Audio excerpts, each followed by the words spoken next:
Ya estamos transmitiendo. Queridísima Kenia López Rabadán, senadora de la República por el Partido Acción Nacional, que es presidenta de la Comisión de Derechos Humanos. Muchas gracias por la invitación. Y Denise Gaudry es psicóloga clínica, psicóloga forense, tiene un alcance de estudios en psicología amplísimos. Yo no le doy mucho tiempo a los currícula, porque para empezar es bien aburrido. Y número dos, de repente das un currículum así, y después la gente oye a la persona hablar y dice, lástima de currículum. Espero que no sea el caso, Eduardo. No, para nada. No, yo creo que la gente siempre te tienes que estar reinventando y demostrando todos los días. Así es. Yo conozco gente con grandes currículum y dices, híjole, ¿qué le pasó? Pero pues, este programa viene porque tú me diste la idea, tú lo sugeriste, Denise. Así es. Porque estamos experimentando, mira esta Kenia chateando. Oye, pon atención. No, sí. Ay, sí. Mira, deja el teléfono y así. Oye, te quiero decir algo. Yo conozco a Denise desde hace 20 años. Eso no lo sabes tú. No, así es. No lo sé.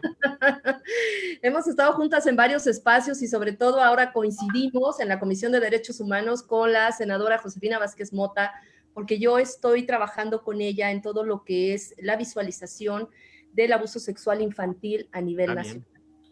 Sí. Qué bien, qué bueno que se conocen, me da más gusto esto. Muy bueno, con todo el cariño, Kenia, cuando me dijo, me dio muchísimo gusto.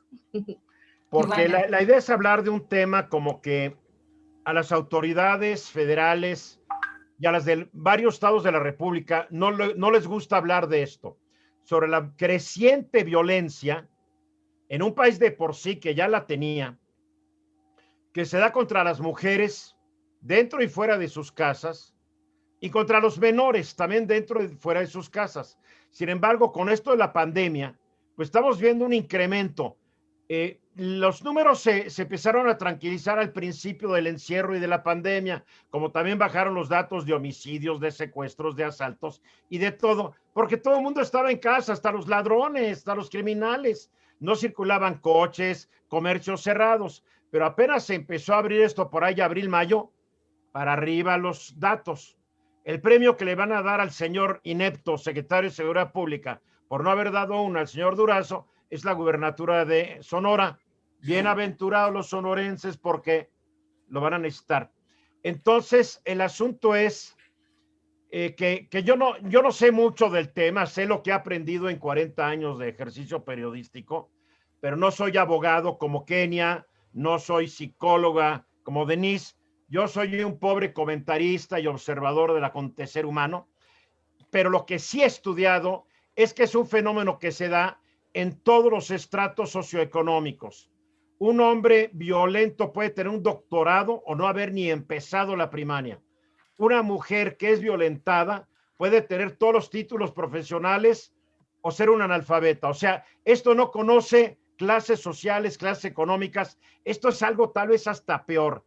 A ver, empecemos a hablar qué tan grave es el tema. Bueno, sin duda es preocupantísimo, Eduardo, por varias cosas. Primero, yo voy a tratar de enfocarme al tema de mujeres y quizá, Denise, al tema de niños, tratando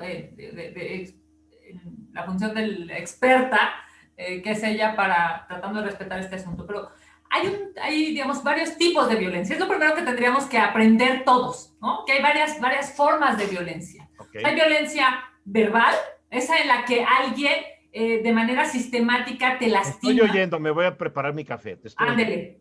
De manera, digamos, sistemática te lastima. Aquella persona que te agrede todos los días de manera verbal o que se refiere a ti de manera agresiva y violenta, eso es violencia. Okay. Por ejemplo, pasamos de la violencia verbal a la violencia física. La violencia física es esa que te deja marcas, es cuando alguien te jalonea, ¿no?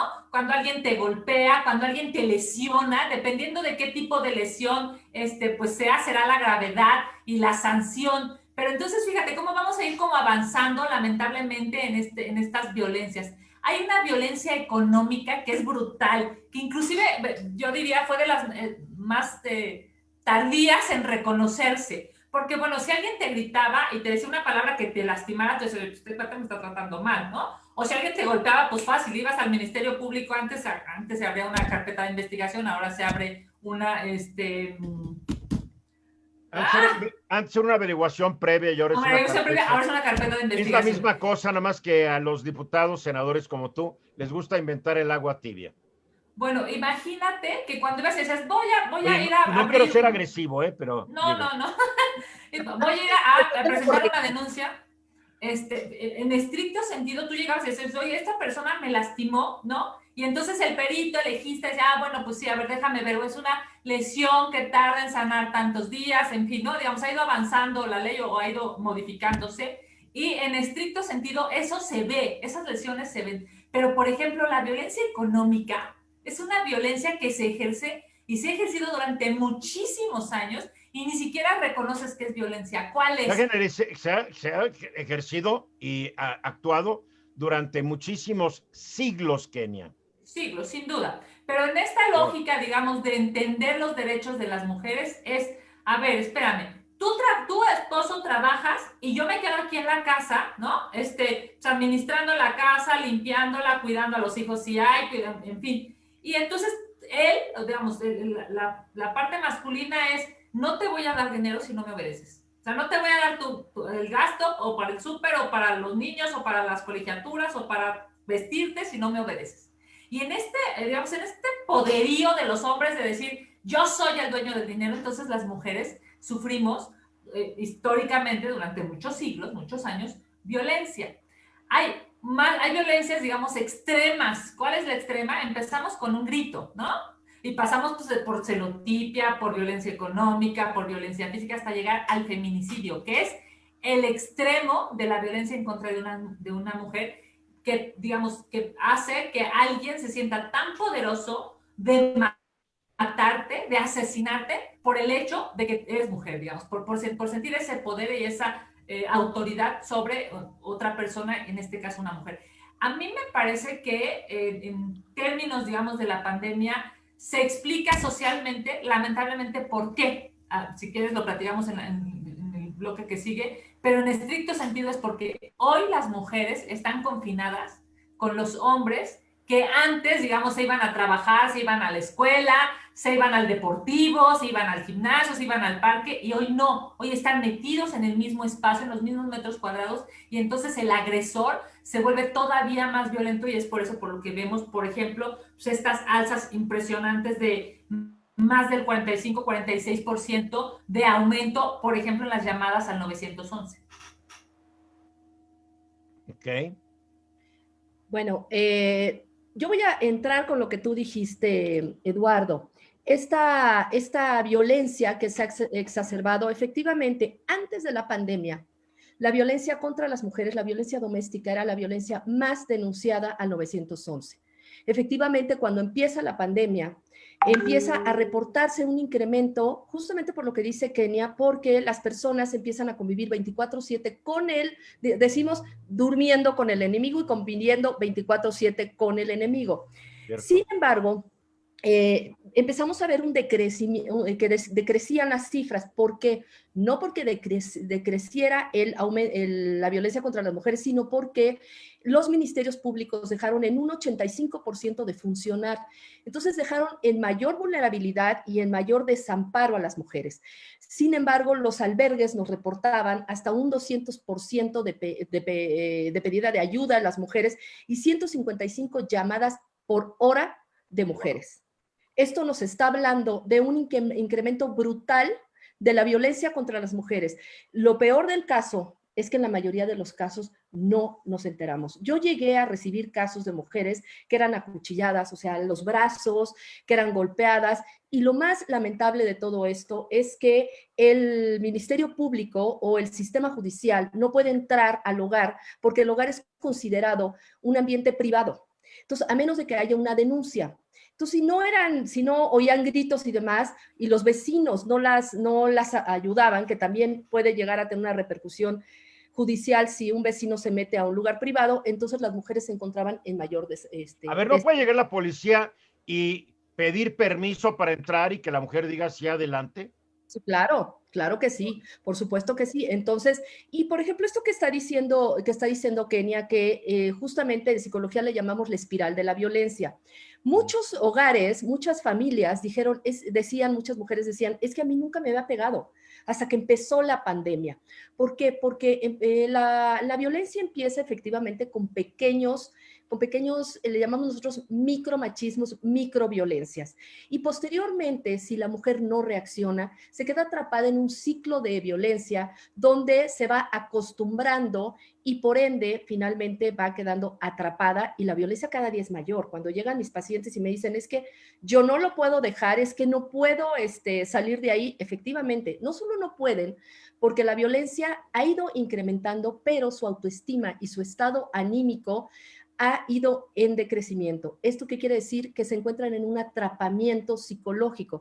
Y esta violencia sistemática, esta violencia que permanece en el tiempo, va deteriorando de una forma muy grave la psique de la mujer, que se mantiene, cuando una mujer o un niño, ahorita voy a hablar de los niños se mantienen en este abuso y en esta violencia crónica, hay un deterioro neurofisiológico que les impide responder. Por eso a veces dicen, es que a esa señora le gusta, es tonta, ¿por qué no se va si le están pegando? En verdad, estas mujeres no pueden escapar. Bueno, no se pueden ir porque ¿cómo se van a mantener? Tienen pavor de que si se van les va a ir peor cuando los busque la pareja. O sea, es como que una mujer tiene que tener independencia económica, porque lo que mencionaba Kenia, la violencia económica, pues viene de que no ha habido independencia económica. La mujer antes estaba metida en la casa, criando hijos, pariendo hijos, planchando, lavando, cocinando, haciendo cosas muy lindas, y el marido llevaba el dinero. Yo te recuerdo que mi mamá le pedía permiso a mi papá para hacer un cheque. ¿Todavía existe eso, Eduardo?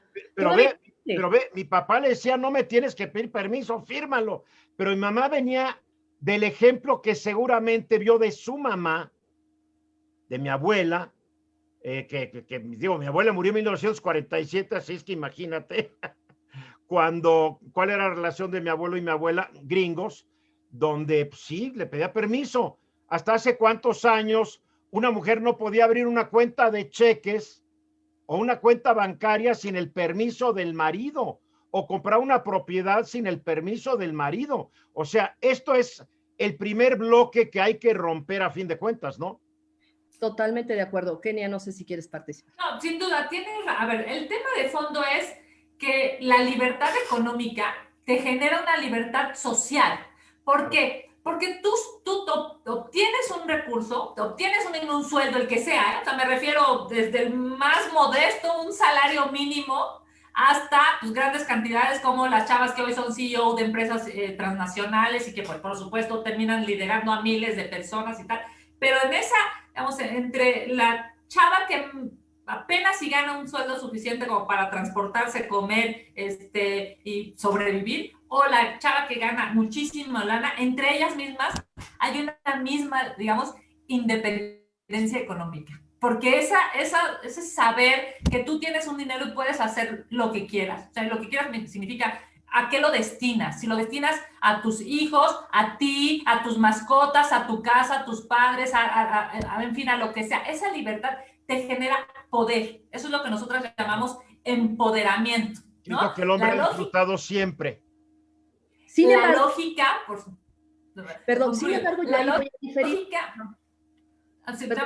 lógica de darle poder a las mujeres en términos jurídicos, en términos de derechos, en términos de igualdad, en términos de paridad, en términos económicos, es justamente eso, hacer que ellas mismas puedan reconocerse como sujetas de derechos, también de obligaciones, ¿eh? O sea, esto no se trata de, pues no, soy mujer y solamente voy a tener, no, también de obligaciones, pero estar en igualdad de circunstancias. La diferencia entre que tú, Eduardo, y yo, Kenia, yo gané menos por ser mujer, nos parece evidentemente terrible, aunque esa es la realidad, ¿eh? Hoy en México las mujeres ganan, digamos, en términos estandarizados, hay muchos casos que no, pero en términos estandarizados, un 30% menos solo por el hecho de ser mujeres. O sea, en una misma chamba, con la misma capacidad, con la misma, los mismos estudios, haciendo lo mismo, con un mismo horario, Eduardo, tú tendrías la posibilidad de ganar 30% más que yo solo por el hecho de que tú eres hombre y yo soy mujer. Ese tipo de cosas son, digamos, una de las brechas que tenemos que ir cerrando, porque en estricto sentido, pues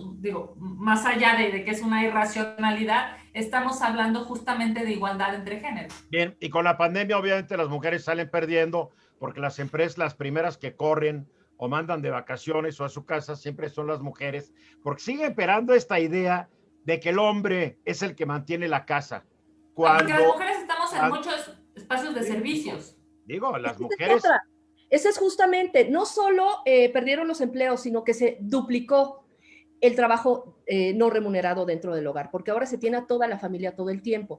Pero yo difiero un poco también de que la mujer, no solo en la parte, que es la parte económica la que la va a liberar. ¿Por qué? Porque hay muchísimas mujeres que están empoderadas económicamente y le entregan su sueldo al marido para que él, como tú bien lo decías, las trate como hijas y ellas mismas le pidan permiso para ver en qué gastan. Es más, ellos hasta les reclaman que gastaron sobre su propio sueldo. Pero otra cosa que mencionaste de tu abuelita y de tu mamá es que le pedía permiso, porque la violencia, nadie nace violento.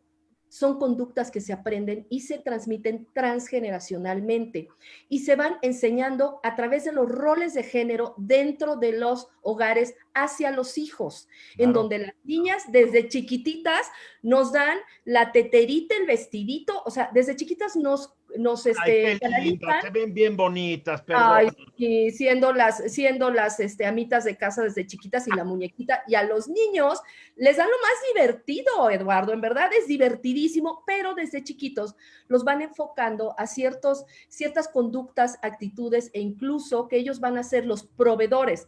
Y ellos van repitiendo lo que ven en casa. Si en casa ven estas conductas inequitativas entre mamá y papá, evidentemente eso es lo que van a reproducir cuando salgan a su núcleo social. Ahora, la violencia que ejercen los hombres, tú lo acabas de decir, Denise, es, nosotros aprendemos de nuestros papás y de nuestras mamás. Así es. Pero curiosamente, nuestras mamás no nos dicen cómo hay que ser con las mujeres. O sea, siempre se ha dicho en México, y puede sonar muy macho lo que estoy diciendo, pero para un buen macho mexicano se necesita que una mamá también lo haya educado para ello. Claro. Pero ¿dónde estaba el padre para educarlo diferente? No estaba, porque la verdad, No estaba. no estaba, pero es porque, a ver, ahí les va, pensando como hombre. ¿Por qué la mamá, si no estaba el marido, dijo, pues a este lo voy a educar para que no sea como este cuate? A ver. Porque eran patrones de conducta reiterados. Ahí Y está. eran patrones de conducta socialmente Mira, aceptados. es que la paternidad y la educación de los hijos, nadie te enseña cómo. La única escuela que tienes es la que te dieron tus papás, bueno, mala, regular, y lo mejor que tratas de hacer puede ser un fracaso, pero tratas de hacer lo mejor que puedes. Y porque además era socialmente aceptado. Miren, yo no sé si ustedes han visto, hay una película de los hermanos Soler. Claro. Impresionante. Yo la vi hace poco tiempo y yo me quedé impresionada. Estamos hablando del siglo pasado, o sea, de los, ¿qué sería? 40, 50, ¿no? Sí. Y le dice él, en una película que fue famosísima, le dice él a su esposa, háblame de tú, porque ahorita no están nuestros hijos. O sea, yo me impresioné porque... Elia, no te vayas tan lejos. Mi sobrina se casó hace 15 días. Y por Zoom. Estábamos muy ocupados, ¿verdad? Que ella no podíamos ir. Gracias. Yo tampoco pude ir porque me invitaron a Zoom. Entonces estaba yo escuchando al padrecito, me estaba retorciendo en mi silla. Para parocarnos. Y le decía a mi sobrina, no, es que tú vas a ser la base, siendo sumisa, callada. Esos son los patrones que van justamente reafirmando la violencia contra las mujeres. No sé si han escuchado sobre los micromachismos. Los micromachismos son esas pequeñas trampas de la vida cotidiana en donde nosotros todos, me incluyo, vamos reafirmando esta violencia, esta inequidad con las mujeres. Por ejemplo, decir a una mujer, mira nada más, perdón, lo voy a decir, ese golfavestido que trae, Nosotros estamos justamente reafirmando que las mujeres no tenemos la libertad sobre nuestro cuerpo y no podemos utilizar lo que nos dé la gana, porque entonces podemos estar siendo estigmatizadas. Esas son las pequeñas trampas. Mira, no se ha rasurado. Mira, no es hacendosa como su hermana. Todo este tipo de trampas nos ayudan como sociedad a seguir reafirmando estos roles de género que tanto han lastimado. Y por otro lado, tú lo decías, que nos enseñan, son situaciones que nos enseñan. Hace como 15 días, tú te has de haber enterado, Kenia, porque Josefina Vázquez Mota trabajó mucho para esto, sobre el que se introdujo en la Ley General de Niños, Niñas y Adolescentes el castigo corporal, que se prohibía el castigo corporal, porque se ha comprobado por las investigaciones lo que causa el daño, las repercusiones que causan en las huellas neurofisiológicas y en la vida psíquica y emocional de las personas que sufren violencia. Entonces, nosotros somos personas que venimos de ambientes en donde se nos daban nalgadas, unos castigos terribles, y era parte de la educación. También era parte del control de las mujeres. Sin embargo, con tantas investigaciones que hay y cómo ha ido el mundo evolucionando, es increíble que en México todavía sea el número 1 en violencia física, sexual y asesinato contra menores de 14 años. ¿Qué está pasando? ¿Número 1 del mundo? En el países latinoamericanos. Bien. De la OCDE. Pero de todas maneras, entonces lo que estamos viendo es que hay un atraso por parte de México, siendo que la violencia, el problema de la violencia es el daño que causa en la víctima. Yo he escuchado de muchas personas de mi generación que me dicen, oye, Denise, pero a mí me pegaban y mira qué bien estoy. Claro, porque no podemos abrirle el cerebro y conocer las huellas que hay ahí. Yo que trabajo con personas que sufrieron violencia, aunque sea ese tipo de violencia, el que tu papá te vea con mala cara, que es violencia, el que te deje de hablar, el que te pegue, el que te mande a tu cuarto sin comer, todo ese tipo de actitudes son violencia y desgraciadamente no son medibles para que podamos ver el daño que causa.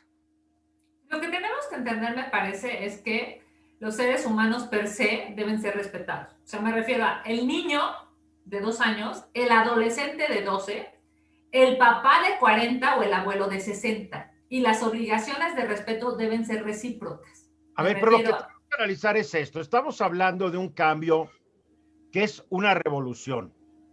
Yo hace poco tomé un curso, de estos cursos que tomas vía internet, sobre la historia de la humanidad, pero vista no los héroes y los reyes, sino la gente común y corriente.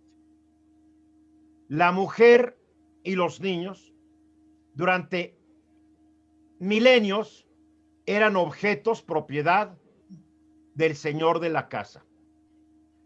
O sea, los hijos adultos en la Roma clásica, fuera la República, fuera el Imperio, los hijos adultos tenían que seguir obedeciendo al papá mientras estuviera vivo. O sea, imagínate, estaba el hijo de 20, 30 años y el papá tal vez de 50 y el hijo sí papá, sí papá. Las mujeres no pintaban. Y esto ocurrió en Grecia, ocurrió en Roma, ocurrió en Egipto, ocurrió en el medievo, en la baja y en la alta edad media, en el Renacimiento, en el siglo de las luces que empezó en la Ilustración, y apenas en el siglo XIX empezaron las mujeres realmente a obtener algunos derechos.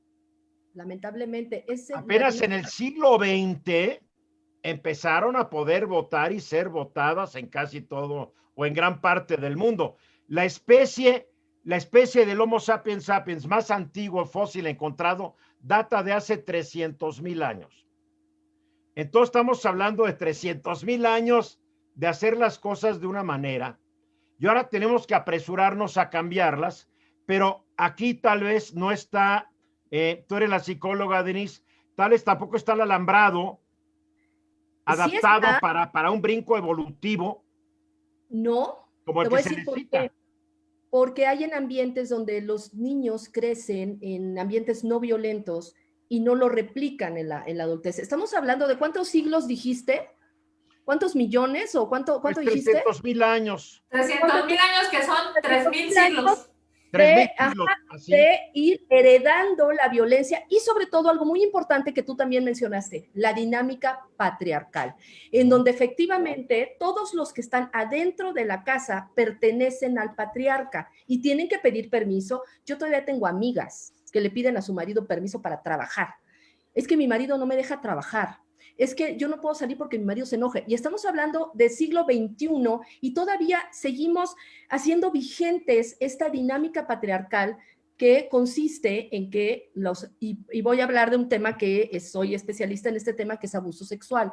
¿Por qué el abuso sexual se da al interior del hogar en la mayoría de los casos, en el 90% de los casos? Justamente por estas prerrogativas patriarcales en donde muchos de los miembros de la familia varones consideran que las niñas son parte de los objetos de los cuales ellos pueden hacer uso. Entonces, continuamos con estas dinámicas y son aprendidas, Eduardo, no es un chip ahí tristemente. Pero a ver, ¿qué tan aprendido es o qué tan está clavado en nuestros genes? Es lo que no sé, porque en todas las especies de mamíferos, con algunas excepciones, el macho manda y el macho domina. Algunos dicen que biología es destino. No estoy defendiendo lo que ha ocurrido, pero para tratar de cambiar algo hay que explicárselo, ¿no? Claro. Entonces, a ver, yo hubiera sido feliz siendo un bonobo, la verdad, ¿no? Donde las hay una diferencia muy grande entre agresión y violencia, ¿no? La agresión efectivamente es parte de la parte humana. La violencia... Pero ve a los chimpancés, son capaces de una violencia impresionante. Los machos hacia las mujeres y hacia los niños. Estoy hablando de un homínido, igual que nosotros, un antropoide superior, que compartimos creo que el 96% del ADN. Ay, ay, ay. Entonces me pregunto si no es algo que está aquí y por eso cuesta tanto trabajo. El hombre tiene testosterona, el hombre tiene ciertas características que lo hacen más agresivo, más violento. Entonces aquí estamos hablando de, digo, tal vez hasta ir contra natura, y no importa, hay que hacerlo, es a lo que voy. Es que hemos evolucionado, a ver, cuando hablamos en una lógica, por supuesto, morfológica, se entiende por qué los hombres han, digamos, reinado, ¿no? En términos patriarcales. Usualmente los hombres son más grandes, físicamente son más grandes, son más... yo contigo no me daba de cates. Claro, porque yo soy una excepción a la regla, yo mido casi unos 75 centímetros, pero la mayoría de los, digamos, de los varones o de los hombres son físicamente más fuertes. Inclusive si yo tuviera que, por ejemplo, liarme a golpes con un hombre de mi misma estatura, es casi un hecho que él me ganaría, simple y sencillamente porque va a ser más corpulento. El dimorfismo sexual que existió durante cientos de miles de años, donde lo normal es que un hombre fuera mucho más alto que una mujer, empezó a desaparecer gracias a la medicina. Niños que tal vez se hubieran muerto, bebés o jóvenes se hubieran muerto jóvenes por debilidades, ahora no se mueren. Entonces, ¿qué pasó? Que hay mujeres más altas, hombres más bajitos, y este diformismo sexual se fue perdiendo. Eso es un cambio. Déjame decirte que eso, digamos, la morfología humana se va atemperando justo con la sociedad, o sea, me refiero a con las leyes, ¿no? Un instrumento para regular la conducta externa de las personas justamente es una ley. Para que tú puedas controlarte, yo pueda controlarme, mi colonia pueda controlarse, ¿no? Mi alcaldía pueda controlarse en términos de lo que yo quiero y quiere mi vecino y quiere el de enfrente y demás. Para eso justo se generaron las leyes, una especie de, digamos, entendimiento social en el que tú reconoces que tus derechos van a estar de una u otra manera coordinados con los derechos de la otra persona. En términos de ya estás sexos, hablando de leyes más modernonas, ¿eh? Por eso, en términos de sexos, o en términos de género, más allá de entrar a esa discusión, lo que hacen las leyes a partir del siglo pasado es justamente aminorar esa diferencia morfológica. Porque entonces ya no estamos hablando de si tú eres más alto que yo o si tú eres más fuerte que yo. Estamos hablando desde la legislación que tú eres una persona, yo soy otra, tienes su dignidad, yo también la tengo, tú pagas impuestos, yo también los tengo, y en esa lógica, digamos, social, es que ya no tiene que ver con digamos, este patriarcado, este patriarca histórico que se ha tenido, sino más bien dos seres humanos con la misma, digamos, la misma posibilidad de acceder a muchas cosas. Y acá sí algo por bien ejemplo, importante, tú pagas impuestos, yo también, tener los mismos derechos. Esos son los argumentos que yo siempre uso para defender el matrimonio gay, porque si pagan, Ay, por supuesto, tienen los pero a ver, mismos nada más, derechos. déjame aclarar algo, Eduardo, y lo que tú decías, esta parte como irracional de furia, como lo hacen los chimpancés, que está totalmente ajeno, es sistema límbico totalmente ajeno de la racionalidad. Efectivamente, todos sentimos rabia, todos sentimos enojo, las mujeres también. O sea, las mujeres no estamos exentas. Lo No, que está relacionado... ustedes son lindas, no, por Somos favor. bien lindas, sí, pero siempre y cuando no nos provoque Eduardo, ¿verdad? Pero El punto aquí es que... ve. Yo hablo Pero me estoy golpeado de hablando. naturaleza. ¿Crees que la estoy agrediendo? Dios mío. No, jamás, no, no. El punto aquí es que lo que hacemos con ese sentimiento y esa emoción es lo que nos distingue. ¿Por qué no todos los hombres son violentos? ¿Por qué no todas las mujeres son violentas? Porque una cosa es sentir el enojo, el sentir la rabia, y otra cosa es lo que decidimos hacer con esto. Podemos matar a la persona o podemos irlo a canalizar a otro lado. Eso es lo que distingue a una persona violenta de la otra. No significa que una persona no lo siente y la otra sí. Significa que hay ciertas conductas, perdón, ciertas formas de reprimir o de canalizar esa emoción para poder tener una convivencia mejor. Entonces, más allá de que sea un gen o un chip, sí es aprendido, también está relacionado con ciertos trastornos de personalidad. Hay un trastorno de personalidad que es el trastorno límite, en donde no hay control de impulsos. O sea, se dejan ir y después piden perdón y luego lloran y sufren, pero sin embargo, y también los agresores están relacionados con trastorno narcisista, en donde se sienten superiores y yo tengo derecho sobre esa mujer, y también trastorno paranoide, es que tú me hiciste enojar, es que tú no hiciste lo que yo quería, y en ¿Cuál estos es la trastornos diferencia entre un trastorno y una enfermedad, Denise? ok, Entre una un enfermedad trastorno mental y un trastorno de es un personalidad. trastorno, es una enfermedad mental. El Ok, trastorno es una bien. enfermedad mental. El rasgo, una cosa es un rasgo mental y otra cosa es un trastorno mental.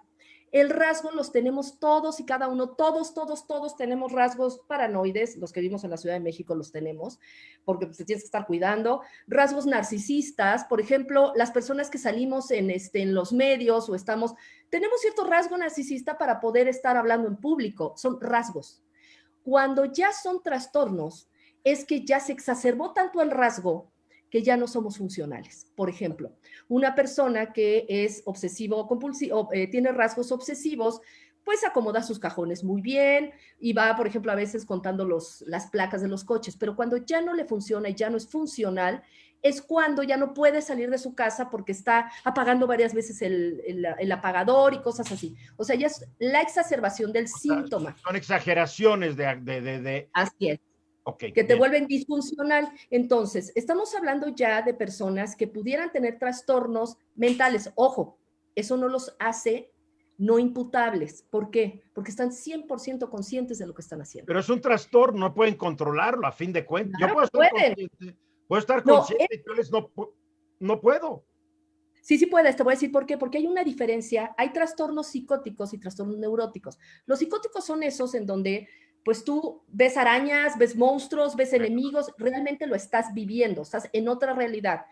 El trastorno neurótico, estás totalmente conectado con la realidad, pero como tienes, por ejemplo, en el caso del narcisismo, yo soy superior, yo te puedo golpear, yo puedo hacer, ¿por qué los agresores? Pero es una enfermedad que requiere tratamiento psicológico. Sí, pero ¿qué crees? ¿Qué crees? Este tipo de personalidades agresoras jamás van a ir a una ayuda. ¿Por qué? Porque siempre van a culpar a las víctimas.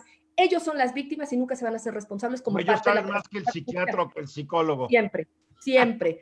Y si van es porque ya la víctima se les está escapando y necesitan volver a tener el control sobre ella. Entonces le prometen que van a ser unos hombres nuevos, que no va a volver a pasar y eso dura 3 días y vuelven a el mismo patrón. A ver, aquí se habla mucho de que somos muy racionales. Tú lo has mencionado varias veces, la racionalidad. Pero el premio Nobel de Economía Kahneman, que no es economista, sino que es psicólogo, y le dieron el premio Nobel de Economía, porque descubrió que el ser humano en sus comportamientos de compra es lo más irracional del mundo. Y él habla sobre el famoso sistema 1 y el sistema 2. El sistema 1 es de que compras las cosas porque te gustan sin ninguna razón lógica. Ya cuando la piensas, chin, ¿por qué lo compré? Ya lo compraste. Sí. Entonces, yo he leído lo de él y como que empieza a poner en gran duda qué tan racionales somos.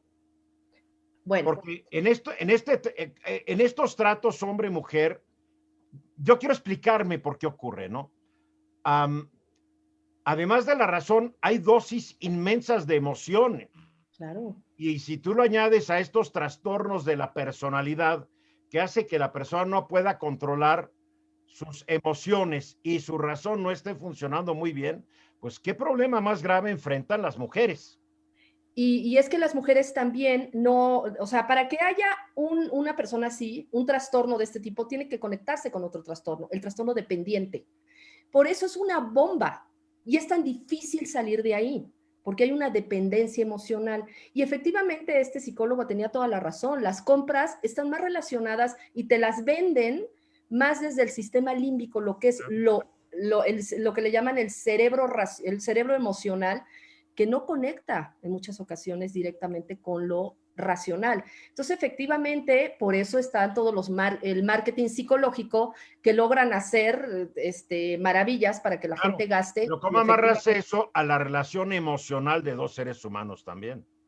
Es muy compleja. Es compleja, por eso cuando me dicen, es que es una tonta, es una idiota, ¿por qué no se va? Es que le gusta el golpe. No, hay que entender el fenómeno. Y otra, esa persona, esa mujer, no llegó y le dijo el fulanito, hola, soy Juan, y le pegó un puñetazo. No. Esto va como Kenia lo dijo al principio, va en una espiral y va quedando atrapada en le llamamos el ciclo de la violencia, que cada vez va en una pendiente ascendente y finalmente puede llegar al feminicidio. Entonces, es un fenómeno donde la mujer, no lo quiero explicar muy técnico, pero como siempre está en alerta, está desarrollando ciertas sustancias del cerebro que van generando condiciones traumáticas que le impiden y la mantienen totalmente atrapada psicológica y emocionalmente en una relación totalmente tóxica. Para resolver eso, digamos, para ayudar cuando los seres humanos tienen algún tipo de enfermedad o de extrema forma de comunicarse, pues están las leyes, ¿eh? A ver, yo sí quisiera que el mensaje, digamos, hacia quienes nos están viendo, estuviera muy claro. Claro. Sí, estuviera muy claro porque pues puede ser que el cuate tenga no sé cuántas enfermedades, pero él tendría, digamos, yo o cualquier mujer deberíamos de vivir en un estado de derecho en donde sí haya algún tipo de agresión de esa persona con todas sus enfermedades y con las mías, ¿no? Pensando en codependencia y demás, pues haya algo que lo regule. Y ese algo se llama leyes, instituciones, albergues, organizaciones de la sociedad civil, redes de apoyo entre mujeres, en fin, hay un andamiaje tanto normativo, o sea, tanto legal como institucional, como social, que permite que las mujeres que se encuentran hoy en un espacio de violencia puedan salir de él. Yo diría, lo primero que hay que hacer es reconocer que es violencia. Y es bien difícil, porque pues seguramente para muchas de nosotras que hemos estado digamos, muchos espacios de decisión, estaba viendo ahorita que está, acompañándonos, algunas personas son súper expertas en la materia. La doctora Gloria Luz está acompañándonos, por cierto, es una investigadora en las redes. Saludos, doctora. Déjenme decirles que, por ejemplo, para una mujer que sabe muchísimo, que tiene una investigación extensísima en términos de análisis, pues claro que sabe que hemos ido construyendo, digamos, desde la parte legal hasta la parte no legal, sino me refiero ciudadana, ¿no? Ahí Denise ha hecho un trabajo espectacular desde la sociedad civil. Y en este andamiaje es donde yo diría, las mujeres deben de asirse, deben de agarrarse, porque si ni siquiera reconocemos que es violencia, va a ser muy difícil que la podamos erradicar. Lo primero que hay que hacer es saber si la forma en la que esa persona te habla, quien sea, me refiero a tu esposo, tu hijo, tu papá, tu pareja, tu jefe, tu compañero de trabajo, esa persona, como te habla, es violencia. A mí cuando me dicen, oye, ¿cómo sé que es violencia? Pues es muy fácil. Si te lastima, si te molesta, si no te gusta, si te desagrada, es violento. A ver, eso nos lleva a otra cosa. A ver, los hombres tenemos ciertos parámetros de lo que creemos que es o no violento. Y no es justificar, pero los hombres somos de una manera y ustedes son de otra. Y los famosos chistes, ¿no? ¿A qué película quieres ir? Le pregunta el hombre a su mujer, y su mujer, ay, vidita, la que tú digas. Entonces el tipo dice, pues vamos a esta película de guerra, y ella dice, ay, no. O sea, abundan los chistes de la manera en que de repente no se saben comunicar o entender el hombre y la mujer. Y yo creo que todos los hombres que me escuchan ahorita han pasado la situación de que contestas de una manera y te dicen, pero ¿por qué me contestas así? Sí. ¿Por qué levantaste la voz? Pues sí. Uno dice, no, espérate, Kenia, ¿ves qué rápido reaccionas? No, es que no te levanté la voz. No quise ser ofensivo. Ojo, porque Kenia, qué rápido ya te pusiste a juzgar, y eso se debe a que tú eres mujer y yo soy hombre. Tenemos códigos de comunicación que a veces son diferentes.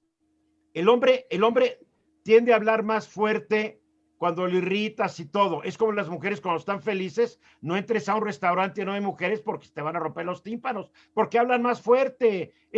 Y no son actitudes sexistas ni nada. Somos diferentes. A mí me ha pasado muchas veces, pero qué agresivo eres. Yo digo, a ver, yo soy muy directo y muy franco en lo que digo. Y en un país como nuestro, donde hay que hablar suavecito y hay que decir todo, dándole vueltas al asunto, soy un agresivo y un maldito. Entonces, ojo. Pero estás te voy a hacer yo viviendo con... Hay patrones culturales. Yo te voy a decir, te voy a hacer una pregunta personalísima. Las feministas como tú, no me hables así. Pero te voy a hacer una pregunta personal. Miren, ustedes saben, llevo 7 años con mi querido Eduardo. 7 años. ¿Cómo te he aguantado yo? No, sin duda, sin duda. Pero déjame decirte, yo sí creo, Eduardo, que tú mismo, mi papá, mis hermanos, mi vecino, el de enfrente, el que nos está oyendo, los hombres mismos, me refiero a la parte masculina social, ha cambiado su forma de incluso entenderlo. Yo lo vivo en el Senado. Fíjate nada más. A mí cuando estábamos discutiendo lo de paridad, ¿no? A mí un día llega un senador y me dice, ¿pero cómo? O sea, ¿quieres la mitad de todo? Y yo le dije, sí, porque no quiero, o sea, a ver, no te quiero mentir, claro que quiero la mitad de todo el poder para las mujeres mexicanas. Una compañera, cuyo nombre voy a omitir, senadora, me dijo, es que ¿por qué le dijiste? Y le dije, porque esa es la verdad, eso queremos. O sea, no podemos estar buscando algo a medias tintas, queremos... ¿Qué tiene que ver eso con los 7 años que te he aguantado? Déjame decirte, déjame llegar a... ¿Cómo que te he aguantado? Déjame llegar al punto. Entonces, ese tema, digamos, la palabra, ¿no?, de paridad, de igualdad, es algo que los hombres ni siquiera entendían. O sea, tuvimos que explicarles en una reunión qué significaba la palabra paridad. A la semana de esto, un senador llega y me dice, oye, estoy súper preocupado, quiero hacer este comentario, ¿es violento? Fíjate nada más, un senador de la República, ¿no? Entonces yo le dije, a ver, bueno, ¿cómo lo quieres? Le dije, mira, no es violencia, es rudísimo, pero no es violencia. Yo te diría, no lo ocupes, porque si estás en esa duda, y eso significa, igual que tú, que mi hermano, que mi vecino, los hombres han estado reestructurando incluso su lenguaje, incluso su forma de comunicarse. Yo sí creo que vamos avanzando. Por supuesto que está terrible, digamos, las cifras de feminicidio terribles. Hoy asesinan a más de 10 mujeres al día, ya sea por homicidios dolosos o por feminicidio, está terrible. Pero lo que es real es que también hay millones de mujeres que estamos encontrando una forma de comunicarnos con los hombres en este ámbito de respeto. Y los hombres también, hay que reconocerlo. A ver, una cosa, y lo dijiste hace rato, Kenia. Están las leyes, las instituciones, y todo suena muy bonito. Pero el problema va en aumento. ¿Por qué? Porque las instituciones que los políticos tanto cacarean no les dan dinero. El Poder Judicial no tiene recursos económicos, recursos materiales, ni recursos humanos. Faltan jueces, falta personal en los juzgados, faltan juzgados. Y cuando hay un juzgado, es un cuchitril muchas veces, donde no se pueden ni guardar los archivos y están todos tirados en el suelo, porque nuestros legisladores nunca se les ocurre que hay que darles más lana y supervisarlos. No hay fiscales que persigan delitos. Hay una carencia absoluta de fiscales. No lo digo yo, lo dice un estudio excelentísimo que hizo la Universidad de las Américas Puebla al analizar la impunidad en México. La impunidad que tú también mencionaste hace rato, Kenia, se debe a que no hay órganos que procuren e impartan justicia. Es el único problema. Yo conozco mujeres que han ido a denunciar y sabes que cuando ven desde el médico legista que como que la está viendo con lujuria, se van. Desde Eduardo, que con el hombre que las maltrató, no quieren. No hay una, porque tú, tus instituciones, ahí sí te digo, dejen de cacarearlas, porque no funcionan. Neta. ahí te voy a coincidir contigo como perito forense. 98% de impunidad en crímenes contra mujeres. Claro. En donde, primero que nada, para que se atreva a denunciar, les he dicho anteriormente que es un atrapamiento psicológico. La mujer no se va porque no puede emocional y psicológicamente. Finalmente se acerca a un ministerio público y es revictimizada. ¿Por qué? Porque los ministerios públicos no están capacitados para trabajar y mucho menos con perspectiva de género. Revictimizan a las mujeres. Por otro lado, cuando finalmente deciden denunciar, son reiteradas las violaciones a sus derechos, aunado a que son juicios larguísimos. Otra, llaman al 911 y pueden tardar hasta media hora en llegar, atender a la llamada. Entonces, realmente las mujeres no están siendo protegidas por las leyes y se los puedo decir yo porque yo trabajo con esas víctimas. Okay. Yo las tengo frente a mí, yo trabajo con ellas, yo las acompaño a ministerios públicos, las acompaño a los tribunales, en juicios donde a veces, incluso cuando les hacen los exámenes, los dictámenes en psicología forense, el cuate sale maravillosamente sano, sale muy bien y entonces lo dejan libre, obviamente, para que regrese a seguir violentando. Hay una falta de capacitación en los peritos brutal. Yo a veces lo que me piden es que evalúe los dictámenes que hicieron los peritos de los juzgados. En verdad son lamentables, no protegen a nadie. ¿Por qué? Porque no son chavitas o chavitos que acaban de salir de la carrera, ni siquiera son forenses, y los ponen a hacer dictámenes y lo que hacen es inventar. Y todo está a través de comentarios subjetivos de, ay, se ve muy mal, o se ve, es una mala señora, es una fifí. No están preparados, pero como no hay dinero, no pueden contratar gente que sepa.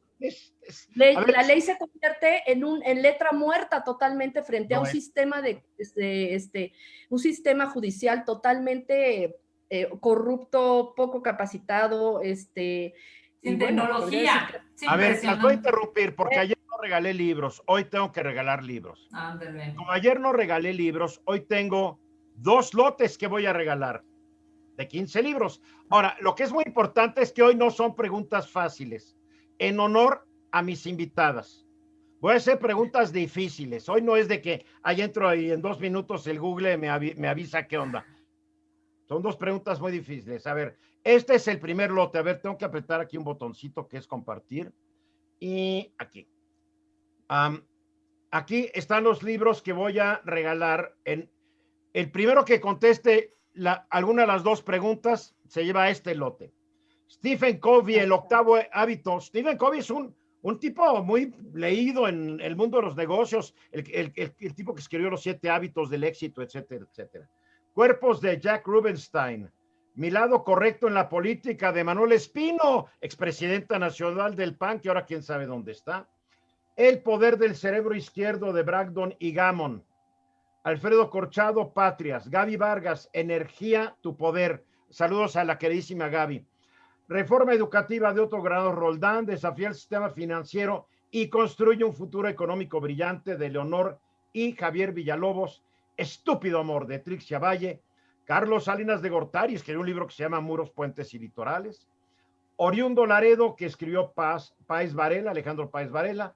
Verónica Martínez Sentí, es un bellísimo y muy conmovedor libro, Cita con un ángel. Jamás nadie, de Beatriz Rivas.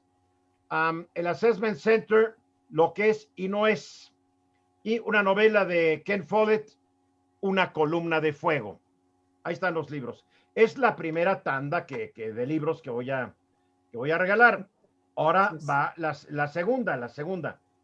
Ahí está la segunda. A ver, espérate. Ábrete, paginita. Ábrete. Ahí está. Los que voy a regalar son Biblioteca Esencial del Ejecutivo, uno que se llama Equilibrar Vida y Trabajo. Y otro, hablando del tema de hoy, Manejar a su jefe. Yo he hablado con muchas mujeres que me dicen, ¿cómo le hago? Y le digo, hay mucha literatura de cómo enfrentar un jefe, pues que no es un buen jefe. ¿Ok? Entonces, estoy regalando un diccionario educativo Larousse Juvenil, ensayos sobre la implementación de la reforma penal en México, de Juan Luis Cebrián, El fundamentalismo democrático, una novela de Marta Riva Palacio que se llama Frecuencia Júpiter, Tierra de Padrotes, otra novela de Evangelina Fernández, Factor X, El poder de la acción enfocada de Camilo Cruz, Cómo cambiar historias de Armando Chacón y Pablo Peña, de Carlos Esteves y Carlos Taibo, editores de Voces contra la Globalización, casi no lo Medium, Música al Cielo, novela de Jeffrey Archer, La Senda de la Gloria, Diario de un agente encubierto de mi buen amigo Tomás Borges, La Casa Chica de Mónica Lavín y Comederos Comunitarios de la Ciudad de México. Es el segundo lote. Ya ahí van las preguntas para que vean que sí estoy pensando en la lucha feminista que ha existido y que ni ustedes se la saben, para que vean qué difícil. Si la saben, no la pueden contestar. Ok. No. Recuerden que las personas que durante las últimas 2 semanas ganaron una colección no pueden participar, y aquí tengo la lista enfrente para no equivocarme. Ahí van las preguntas. La primera pregunta: ¿cuál fue la primera mujer que lanzó su candidatura para diputada local y en qué año fue esto? Otra: ¿cuál fue la primera mujer mexicana electa como diputada a un congreso local y en qué año? Nombre y año, tanto de la que lanzó su candidatura para diputada, cómo se llamaba y en qué año fue, y la que ganó una diputación local, cómo se llamaba y en qué año fue. Está fácil, está re fácil. Hoy sí la escogí con maña. Aquí, ¿a dónde me mandan la respuesta? Me lo tienen que mandar a mi correo que se llama solicitudes@ruizgilitimes. solicitudes@ruizgilitimes.com. solicitudes@ruizgilitimes.com. Así tiene que ser. Guadalupe Méndez, gracias Guadalupe, ya llegaron los libros que le envié a su casa allá en León, Guanajuato. Gracias Guadalupe, qué gusto que ya los tengas, la verdad. Me gusta regalar libros, y más que ya no caben y mi mujer no me comprende y me está pidiendo el divorcio porque ya no hay lugar. Vean, los hombres también sufrimos, los hombres también lloramos. También. A ver, la situación es muy grave. Así es. Cultural, instituciones que no dan una, cuando tú dices 98% de impunidad, creo que hasta es baja tu cifra, ¿eh? Sí, yo creo que sí, yo creo que 100%. 99.5%, porque después hay que considerar cuántos abusos contra mujeres y niños no se denuncian. No hemos hablado de los niños. De los niños no hemos hablado. Hemos hablado de los niños y bueno, los niños, además de que sufren casi las mismas violencias que las mujeres. Sin embargo, por ejemplo, en el caso de la violencia económica no es el tipo de violencia, sufren emocional, psicológica, sexual, física y negligencia o abandono. También está la prenatal, en donde pueden ser niños que son maltratados en el vientre de su madre, ya sea porque la madre consume drogas o porque es golpeada por otra persona. ¿Qué tan extendido es eso, Denise? ¿Qué cosa? La violencia contra los niños es brutal. Los niños natos. Contra los niños no natos no tengo la estadística exactamente, pero te prometo que la voy a buscar y te la voy a mandar. Porque también se ha de ocultar muchísimo. ay, se cayó de Muchísimo. las escaleras mi señora y perdió el bebé, ya sabes. Te puedo hablar, por ejemplo, de la violencia sexual contra los niños. El 20% de las niñas, estas son cifras negras, Eduardo. ¿Por qué? Porque la mayoría de los casos de niños violentados son casos que no se conocen, que no se denuncian, y los niños no van a hablar. Y las estadísticas, cuando se recogen, no se le va directamente a preguntar a los niños. Generalmente se hace en muestras de adultos que lo sufrieron de niños. Entonces, realmente las cifras son cifras pues negras, y se estima, la OMS estima que son alrededor del 20% de las niñas y del 6 al 10% de los niños. Si nosotros lo extrapolamos a la población mexicana, que son alrededor de unos 40 millones de menores de 14 años, estamos hablando que la cifra es brutal. Y si tú le preguntas a cualquier mujer, yo a veces tengo auditorios llenos, y yo les pregunto, levante la mano, una mujer que no haya vivido algún tipo de violencia sexual. Nadie la Nunca, levanta. jamás ha levantado la mano, ninguna. A ver, Entonces, como violencia sexual puede entrar el hostigamiento de sí, un claro. el piropo que pasa de ser un piropo a una adulación. Qué bonito vestido, como, qué bonito vestido. Exactamente. O sea, porque también fuimos educados. Exactamente. Y está permitido por la sociedad, y las mujeres nos tenemos que aguantar, porque no solo es la violencia de la pareja, hay una violencia estructural como sociedad. Claro. Y esa nadie la ve. Y los gritos que le lanzan hombres de cualquier nivel socioeconómico y educativo a mujeres de repente cuando pasan y son guapas. Digo. O feas, no importa, también son violentadas todas las mujeres. El pellizco en el transporte público realmente es una epidemia, si lo podemos decir así, que hemos vivido durante ¿cuántos siglos? Muchísimos. Y lo peor del caso es que cuando una mujer se atreve a hablar, la misma sociedad la calla. Ay, eres una exagerada, estás loca. Y entonces vivimos en un ambiente, incluso las mismas mujeres somos las que, en el caso de la violencia sexual al interior de la familia, las mismas mujeres son las que pretenden callar a la que decide hablar. En muchas de las ocasiones, cuando estamos hablando, el abuso sexual infantil es muy común al interior de la familia. Y cuando es heredado transgeneracionalmente, las mismas mujeres de la familia son las que callan y son las cómplices de los hombres dentro de la familia. Cuando una mujer quiere salir y pretende hablar y denunciar, las mismas mujeres son las que la callan o la sacan de la familia. Es algo muy grave. A ver, yo quiero regresar al tema de las instituciones. O sea, me parece que sí es necesario, digamos, el mensaje claro para las instituciones. ¿Y dónde está el hoyo, digamos? ¿Dónde está el problema? Las mujeres viviendo en el espacio privado no requeríamos, digamos, pues ni del andamiaje legal ni del andamiaje institucional, pero las mujeres salimos. O sea, una chava... No, pero sí, perdóname, cuando estaban en la casa, también lo necesitaban, las pegaban, abusaban de ellas igualmente. Sí, me refiero a, digamos, una chava que en el siglo pasado cuidaba de su familia, se quedaba, había la posibilidad de que no fuera agredida, que tuviera una pareja decente, honorable, que no la lastimara y tal. Vivía su vida ahí, en ese entorno, en el entorno privado.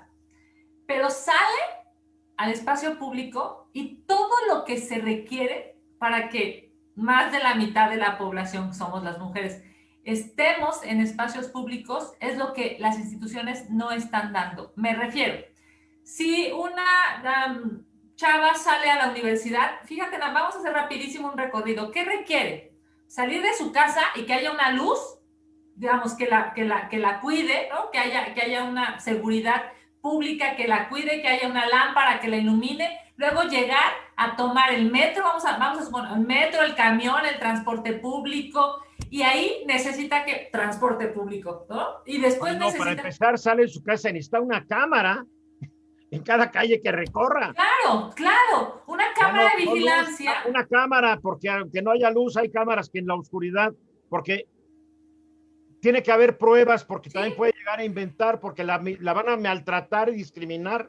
Vamos a suponer, Eduardo, que que nadie la va a agredir. Solamente es qué necesitan las mujeres solo en un día de su vida, ¿no? O necesitan una lámpara, una cámara de vigilancia, un transporte público, un policía, llegar a un trabajo, o sea, también necesitamos trabajo, que en ese trabajo se respeten tus derechos laborales, que en ese trabajo, si alguien se atreve a violentarte, puedas acudir a un ministerio público, que haya ministerios públicos que tengan una visión de género, que cuando salgas de tu trabajo puedas ir al supermercado si quieres irte a comprar algo y que en ese supermercado haya horarios que te permitan llegar a él, digamos, ¿no? Y que ahí haya, si alguien te asalta, te golpea, haya digamos, una instancia gubernamental que pueda llegar a salvarte, que si no te pasa nada y sales digamos, de la tienda o del gimnasio o de la escuela, si fuiste a estudiar algo,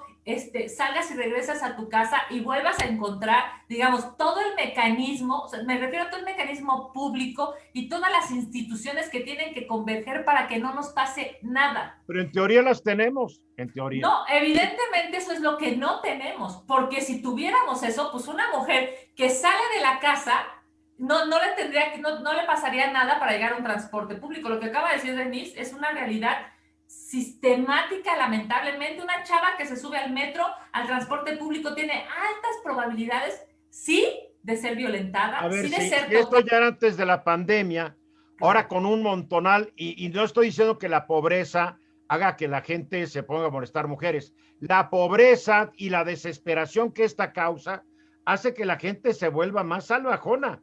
No, Y si a la gente no le gusta que yo lo diga, es un hecho. Es un hecho. Un tema de sobrevivencia.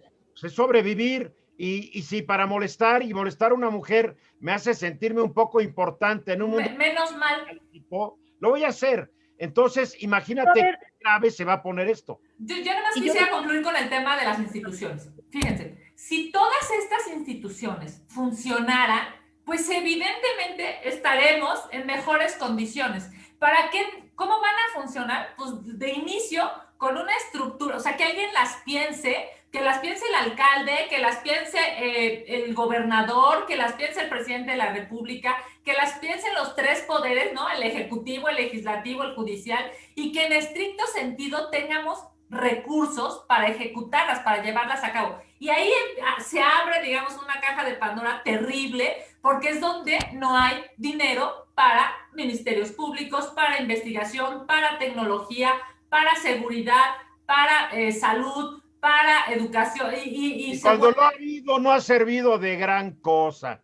Porque le metieron tanto al sector salud que no ha servido, sí, y al sector educativo y no ha servido, y a la ciencia y tecnología y el avance tecnológico médico es patético. Digo, déjame decirte vamos a meterle por lo menos a impartición y procuración de justicia. Yo creo que es un asunto mundial, ¿eh? O sea, tampoco es un asunto que nos sustrae, digamos, que se ubica nada más para el tema de México. Sin embargo, hay países no es consuelo, no es consuelo, perdón. Exacto, sin embargo, hay países que han estado, digamos, teniendo presupuestos con enfoques de género fregoncísimos que ayuda a las mujeres a salir avante, a salir en mejores condiciones en muchos temas. Pero a ver, yo quiero puntualizar aquí algo. Estamos hablando ya de la prevención terciaria. ¿Qué quiere decir esto? Que ya una vez que ocurrió la violencia, entonces actúan todas estas dependencias. ¿Por qué nosotros las mujeres nos llaman un grupo vulnerable? ¿Ustedes creen que nosotros nacemos vulnerables? Definitivamente no. Nacemos y vivimos en un mundo vulnerante. Ninguna mujer es vulnerable por nacimiento. Y este mundo y este país nos vulnera con toda la violencia y las agresiones y toda esta violencia estructural que existe. Lo que tenemos que hacer es trabajar en tres sentidos. Primero, la prevención primaria.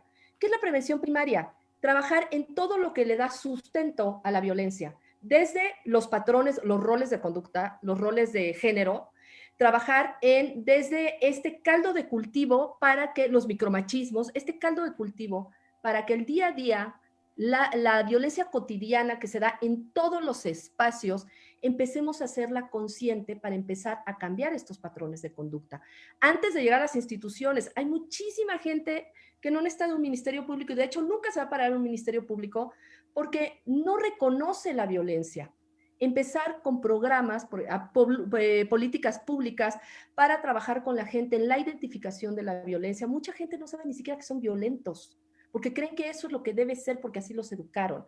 Entonces tenemos que ir, qué grave.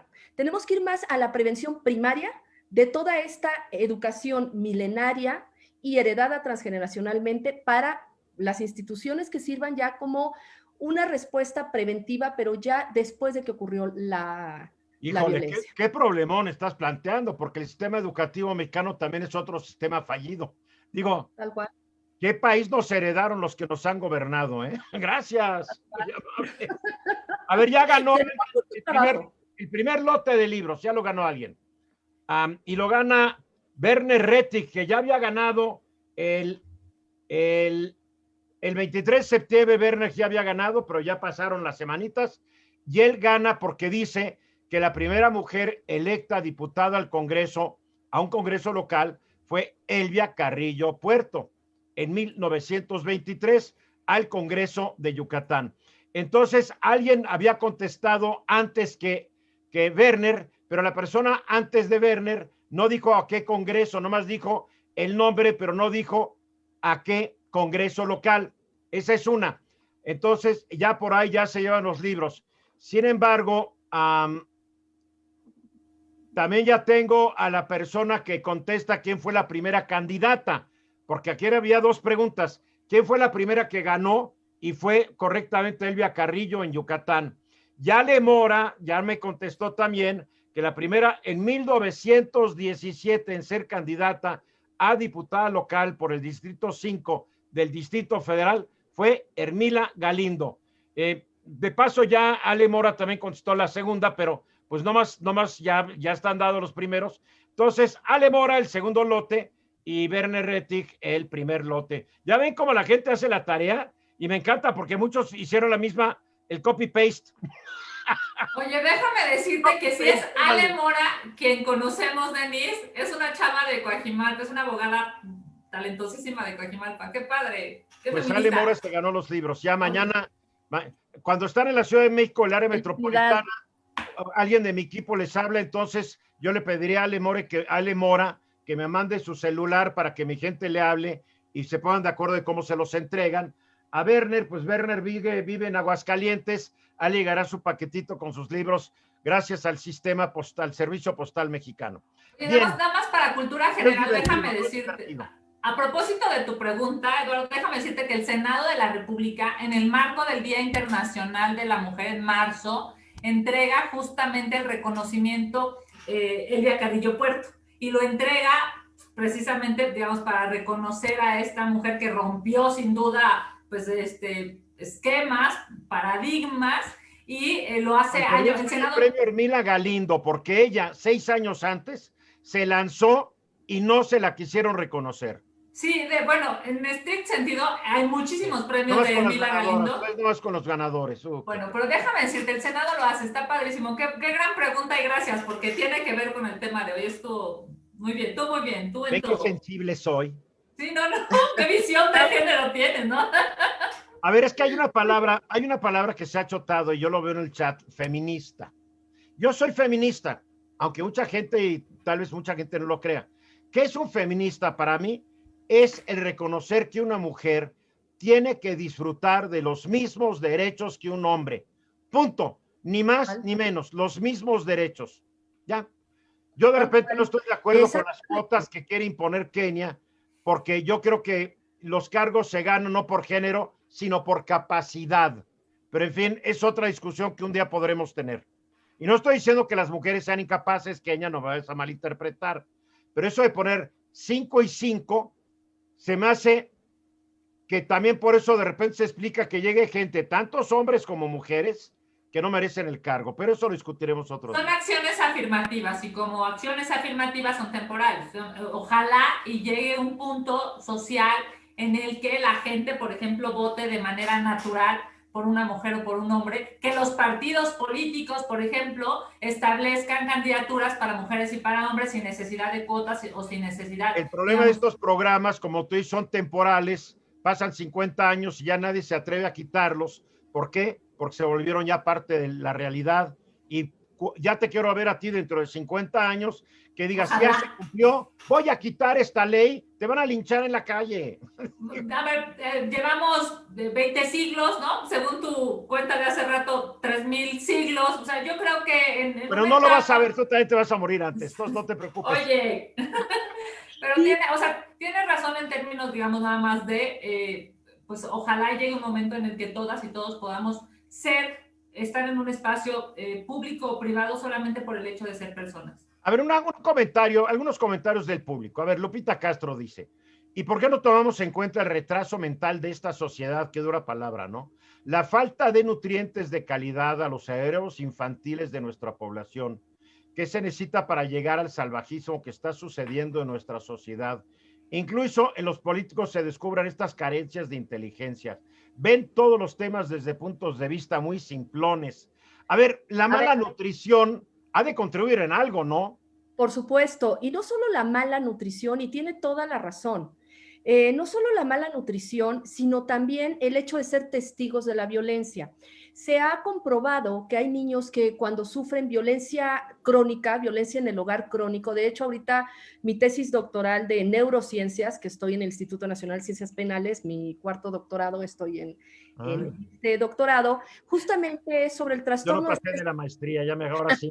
Para que vean que las mujeres son mejores que los hombres. No es Una bien cierto. maestría. No Ella es por por su cuarto género. doctorado. Kenia está sacando su doctorado y yo me quedé en mi maestría. Bueno, mi tesis doctoral es sobre trastorno de estrés postraumático complejo. ¿Qué es esto? A ver. Es justamente el trastorno que se ha observado en personas que sufren violencia crónica. Está el trastorno de estrés postraumático que hemos escuchado, que es, por ejemplo, personas que pasaron un temblor, un asalto, que empiezan a revivirlo, como los sobrevivientes de guerra o personas que han sido, mujeres que han sido violadas.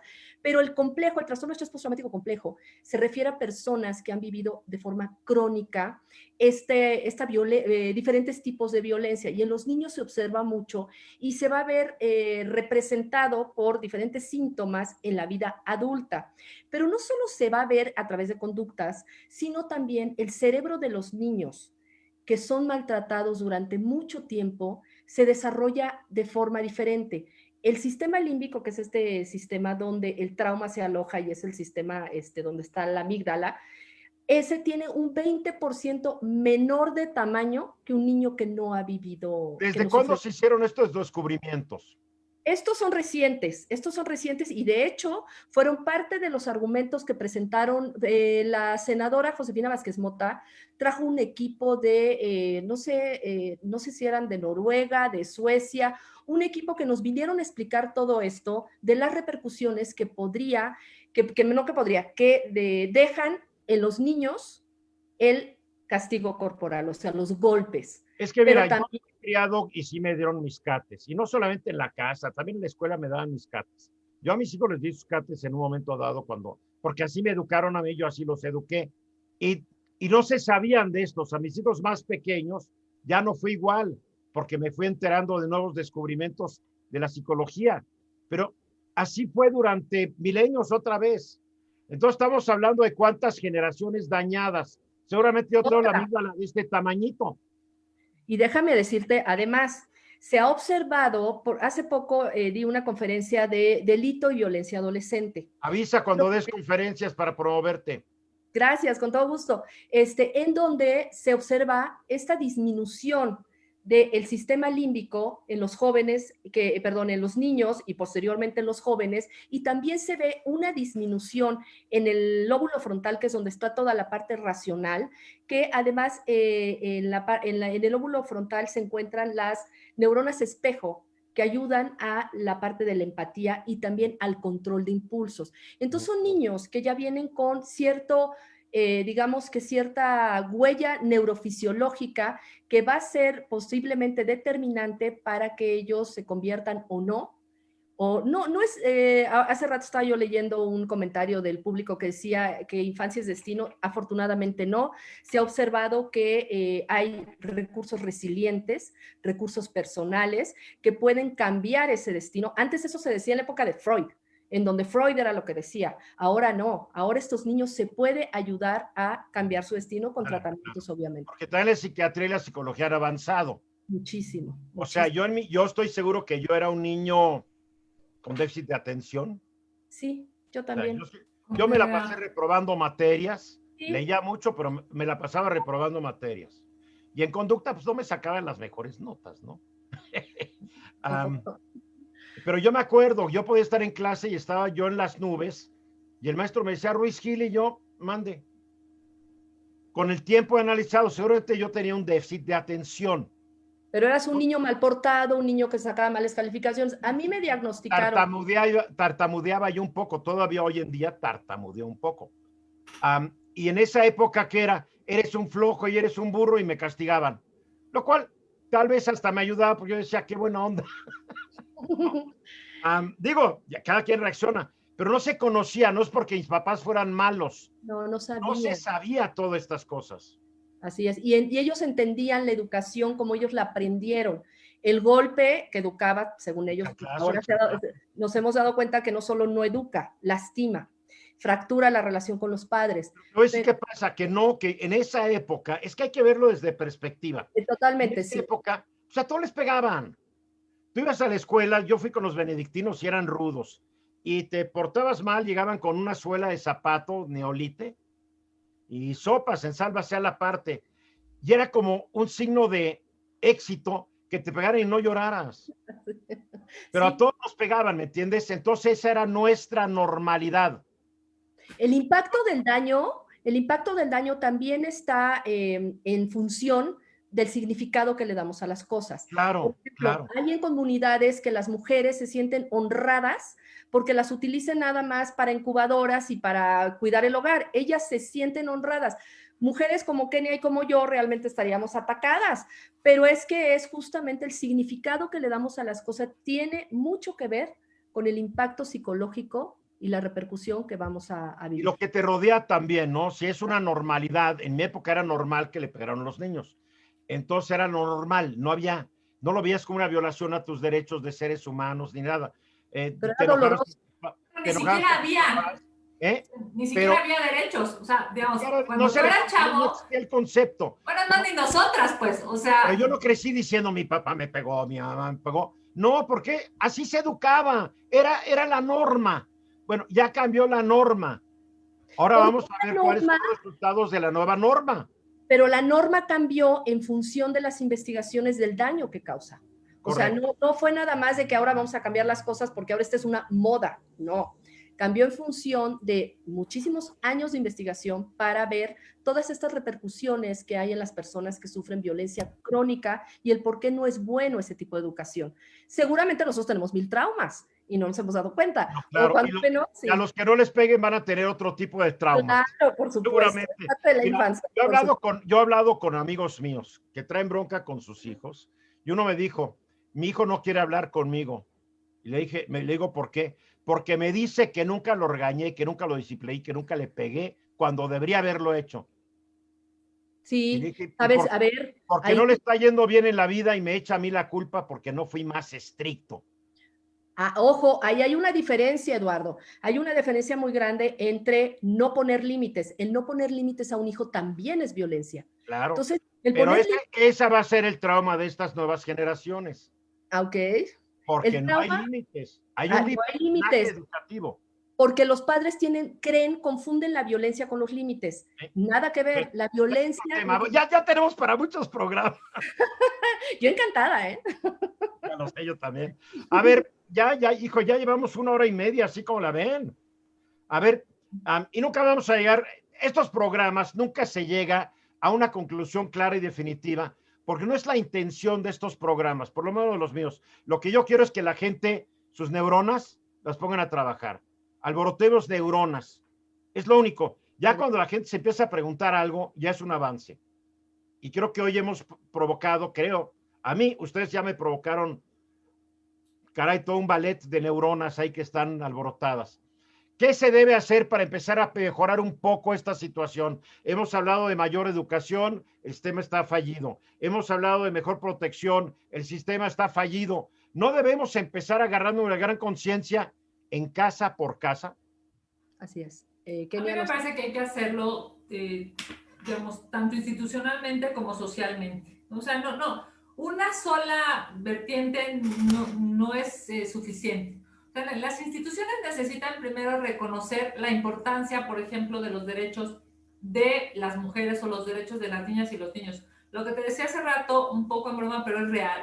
O sea, tú cuando eras chavo, nosotras cuando éramos chavas, no había ni siquiera ley que protegiera a los niños, ¿no? No había, o sea, la ley... siendo chava. Así, bueno, chavita, me refiero, o sea, una niña. Fíjate, la Ley General de los Derechos de las Niñas, los Niños y los Adolescentes apenas, ¿no? Es del 2014, o sea, es tan nueva, ¿no? Porque tiene una lógica, por supuesto, ya de reconocer a los niños, a las niñas, a los adolescentes como titulares de derechos. Ojo, ¿eh? O sea, ya no estás hablando, a ver, no es mi hijo, no, es una persona titular de derechos a la cual yo debo de respetar, educar, acompañar, y él a mí, eso digamos, es un asunto de reciprocidad en derechos en México, pero... O sea, que ya se está legislando sobre el viejo dicho que decía que los hijos son prestados. Es que te voy a decir, la realidad... Y un día se van, y se van. Y la realidad es que son personas, o sea, digamos, tienen una edad distinta, no son ciudadanos porque los ciudadanos son los mayores de edad, pero son personas, son seres humanos y como tal habrían de tener hasta un andamiaje legal. Yo creo que tiene que ser institucional y social. Y cada quien hacer lo que nos corresponde. A ver, dejarle digamos, la potestad a los maestros de educar a los hijos, ¿no? Así como de toma y voy y te los dejo a la escuela y pues ahí los educas. Es imposible. Pero esto ha ocurrido desde hace mucho tiempo. Bueno, déjame decirte que justo por eso tiene que ver la institución, llámesele la escuela, como la sociedad, llámesele la familia. Es algo que debe de realidades, Kenia, las escuelas no están preparadas para eso. Bueno, ni siquiera los papás, ¿lo has dicho tú? ¿No? O sea, hay papás que dicen, yo no supe ni... Entonces, ¿cómo se empieza? Yo siempre recuerdo en mis clases de civismo que la familia es el núcleo fundamental de la sociedad. Es la base. Entonces yo creo que por ahí deberíamos empezar. Trabajo en familias, la organización, la sociedad organizada. El gobierno, olvidémonos del gobierno, no tiene recursos ni para pagar muchas cosas. Olvidémonos de las instituciones, no funcionan porque no tienen dinero. Yo creo que tenemos que empezar desde la sociedad misma y trabajar y no esperar que el gobierno patrocine una ONG o no, porque eso le toca a la sociedad. Yo creo que son ambas, y con esto, digamos, nada más quisiera concluir. Yo creo que son ambas, Eduardo, porque si una mujer es violentada, debe de haber una institución que la proteja.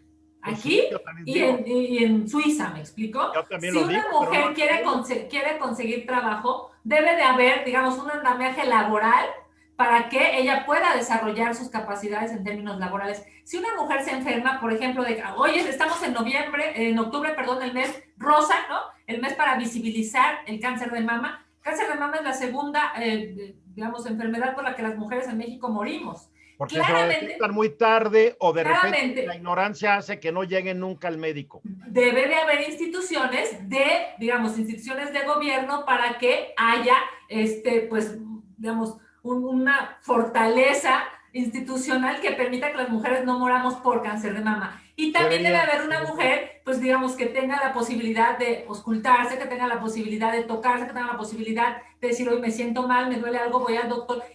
¿Qué quiero decir? Que es cóncavo y convexo, que tienen que ser las instituciones solas no pueden, ni van a poder nunca, y las personas solas tampoco podemos y vamos a poder nunca. Tienen que ser ambas para que de una u otra manera las mujeres podamos desarrollarnos, los niños puedan desarrollarse, los adolescentes. Que yo soy menos optimista que tú y soy realista. Yo digo, las instituciones hasta ahorita no han podido y no van a poder mucho tiempo como va la economía.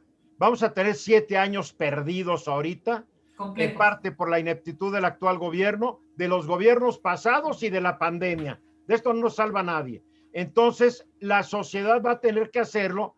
Qué bueno que esté el gobierno, ojalá pueda, gracias gobierno, pero no podemos depender de unas instituciones que hasta el momento nos han fallado totalmente. Dile a una mujer que va a hacer una mamografía hoy en día a un hospital del sector público, le van a decir, ¿sabe que está descompuesta la máquina? O sabe que venga en 2 meses. Oye, en 2 meses puedo estar ya inoperable. Entonces, la sociedad nos tenemos que organizar. Cuando los gobiernos fallan, las sociedades tienen que entrar al quite. Así pienso yo, ¿eh? Yo te quiero felicitar, Eduardo, porque justamente tú con este programa que hoy hiciste eres promotor justamente de la visualización de la violencia. Yo te voy a platicar, yo llevo muchos años trabajando con el tema y cómo trabajamos el tema en los tres tipos de prevenciones. La prevención primaria, que lo dije hace rato, en esta visualización de la violencia, toda esta estructura social que le da este caldo de cultivo, las creencias, las actitudes, los roles de género, los micromachismos, todo esto, en esto hay que trabajar como sociedad. Primero que nada, identificando los tipos de violencia y cómo poder tener este conocimiento. Los medios de comunicación son un muy buen aliado para poder trabajar con esto. Por otro lado está la la prevención secundaria. Trabajar con los niños, con los profesores, con los padres de familia, con las potenciales víctimas. Con ellos se trabaja en talleres, en conferencias, en escuela para padres. O sea, es un trabajo muy grande que tenemos que hacer.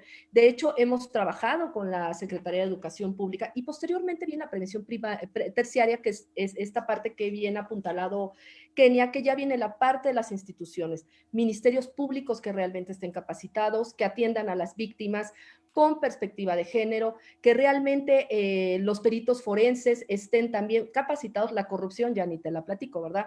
También los policías y sobre todo el poder sensibilizar a los juzgadores. Yo creo que eso, en esas tres, si trabajamos en esas tres vertientes, nos falta muchísimo, va a ser muy largo, pero yo creo que sí podemos ir disminuyendo la violencia contra las mujeres. Hay que empezar, oye, ya se empezó, pero yo creo que hay que echarle más ganas, porque el problema está aumentando a niveles que son de pavor. Pero otra, aunque no quiere reconocer el presidente, ahí están los datos. Al presidente no le gusta que le cuenten los delitos que se cometen familiares o contra las mujeres. El mejor ejemplo es que hace un par de meses dijo que habían bajado, en su informe, dijo que habían bajado todos los delitos menos el homicidio y el secuestro, la extorsión, no me acuerdo de cuál, porque seguramente cuando le dieron las tablas de delitos, no le dio la hoja porque los delitos contra mujeres y contra familia y familiares están en el lado 2 de la hoja, pero esos van para arriba. Totalmente, y nadie habla del violentador, nadie habla de trabajar con el violentador. Tenemos que trabajar hombres y mujeres de la mano para eliminar la violencia contra las mujeres. Pues hay que en el Senado puede reclutar a varios pacientes. Las historias que yo conozco de algunos de tus distinguidos colegas, ¿no? Pero en fin, hay de todo. Oiga, qué padre programa, se los agradezco muchísimo, hay que hacerlos más seguidos. Con todo gusto. ¿El MIT de ustedes es alemán o irlandés, Denise? Irlandés. Ah, mira, todos somos connacionales por el... ¡Ah, qué lindo! ¿Tienes pecas igual que yo? No, ya se me quitaron cuando era de chiquito. Ya se me yo sí soy pelirroja y pecosa. Eso bueno, sí. yo tuve tonos rojos en alguna época. Él solo peca. Yo peco. No, pero es que el apellido Mead hay un origen alemán y un origen irlandés. Y eso dije, sí. Me late porque tienes mucha fisonomía muy celta. Por eso te hago la pregunta. Sí. Muy bien. Pues muchas gracias, Denise. Muchas gracias, mi queridísima Kenia López Rabadán. Gracias por aguantarme 7 años, Kenia. Te quiero, gracias a ti. Todos aprendemos. Y gracias a toda la gente que nos acompañó esta noche. Mañana de nueva cuenta. Mañana voy a tener un cantante, a José Luis Ordóñez. Es un gran cantante de ópera, pero además canta muy bien las rancheras. Entonces vamos a pasar un rato ya más divertido, no que no lo fuera, pero más ligero. Vamos a hablar de una diversión ligera. José Luis Ordóñez, si no lo conocen, se van a maravillar con su voz. Y va a estar aquí en el Diálogo Nocturno. Muchas gracias, buenas noches a todos. Gracias otra vez, Denise. Kenia, besos a las dos y hasta mañana a todos. Gracias. Gracias. Bye.